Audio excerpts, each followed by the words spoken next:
दिने से रास्ताकड़र कांथ और यात्रापाटी बैनर रे चित्र आंकुले किंतु निजर परिश्रम और अध्यवसाय बल से पलटि जाइछंती जने प्रसिद्ध चित्रशिल्पी। आमे कहूछु भद्रक युव चित्रशिल्पी प्रभात जेना कथा। मु बहुत खुशी अछि। चित्र होची मोर गर्व आ गौरव। चित्र आज मो ओडिशा सारा परिचित होईछि आ मो चित्र ही मो पई जीवन। पिला बेलू जने चित्रशिल्पी हेबा पई स्वप्न देखिवा प्रभात को बाट ओगाली थिला अर्थ, किंतु प्रभात को प्रबल इच्छा आगे हार मानिछि अर्थ। अभावर बाट चिरी शिखर छुईबारे सफल होइछन्ति प्रभात। आखि आगे से जहा देखंती फटाफट आंकी दियंती। निश्चय मु चित्र ही जेतले परिचित हली यात्रा फिल्म सेतरे जेतले जाई काम कली सेठी सब डायरेक्टर माने देखाले भल भल कलाकार माने देखाले आ से माने मते चित्रशिल्पी बोली कि से माने बहुत आदर करंती मो आर्ट फाट देखंती आ से माने जेहेतु गोटे गोटे आर्टिस्ट से माने भी तांका आर्ट पई से माने के डायरेक्टर हिसाब रे आछंती के रोल करिया पई आछंती से हिसाब रे मोर जेतले देखा जाए आ से माने मते भल पांती जेहेतु मो चित्रशिल्पी से लाइन ले अछि से दृष्टि गोटे संपर्क तांका सहित हे जाई छी। बहुत परिश्रम से परिश्रम कोइले बेले बेले लुह आस जाए।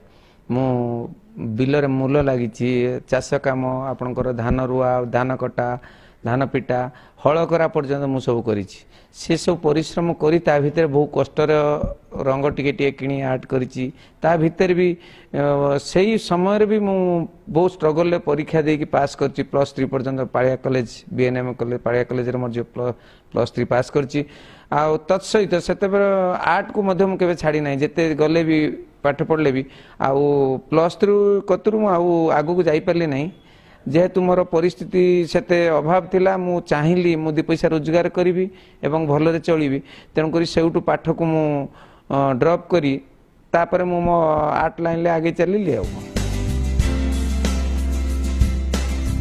भद्रक जिला बुड़ंग गाँव स्वर्गत रत्नाकर जेना और सावित्री जेना को पुओ प्रभात पिला दिने अनेक दुख कष्ट सही अन्य घरे काम करी पाठ पढ़िबा सह गुरु निजाम को पाखरे चित्रकला शिक्षा ग्रहण करथिले जहाँकि तांको आनी दैछि अनेक सफलता और अजस्र सम्मान।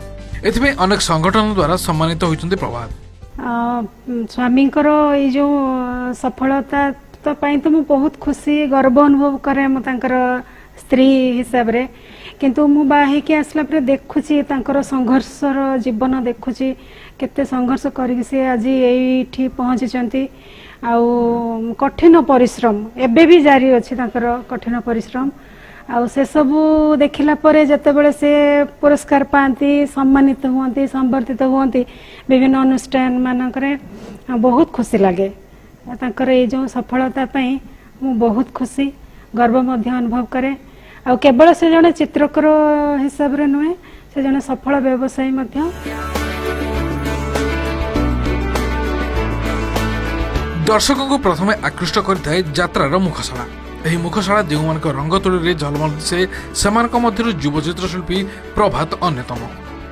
यात्रापाटी बैनर लिखिपारे से बेस लोकप्रियता अर्जन करछन्ती। गौरी धौली बाघा जतीन और पार्वती गणनाट्य समेत अनेक यात्रा संस्था तांको आर्टर झलक देखा मिलता है।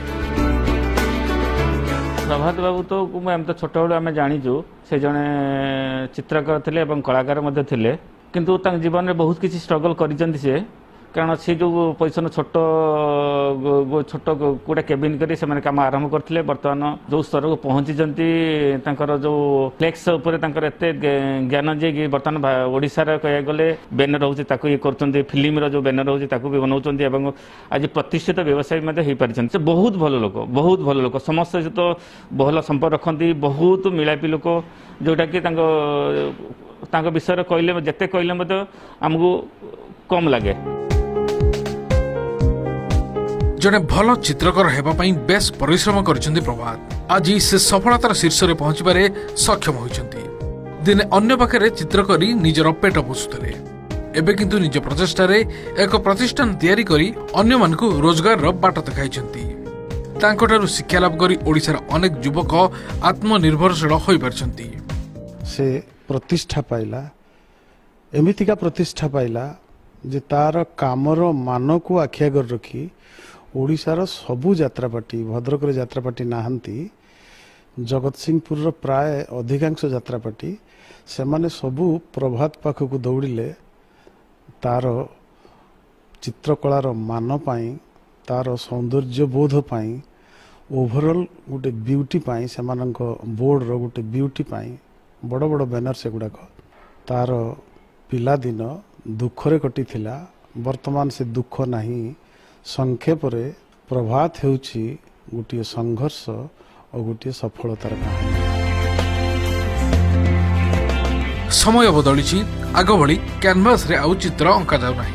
कंप्यूटर रे विभिन्न प्रकार आर्ट करी निजको बेस परिचित करि पारछन्ती प्रभात। चित्र अंकन शैली परिमार्जित व्यवहार और साधुता तांको आनी देछि अनेक सफलता। प्रभात बाबू को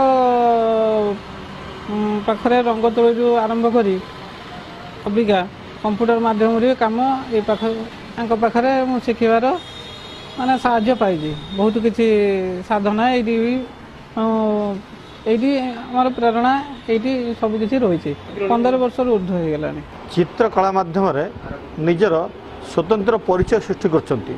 जीवन संघर्ष मध्य चित्रकला को से भूली पारि नांती। ओडिशार विभिन्न कोण अनुगुण रे आज भी से भल चित्रशिल्पी भाव में बेस परिचित। केवल चित्रकला नुह चित्रकला माध्यम रे आज जन सफल व्यवसाय पालिचंती। भद्रक पार्थसारथी नायक, ओटीवी।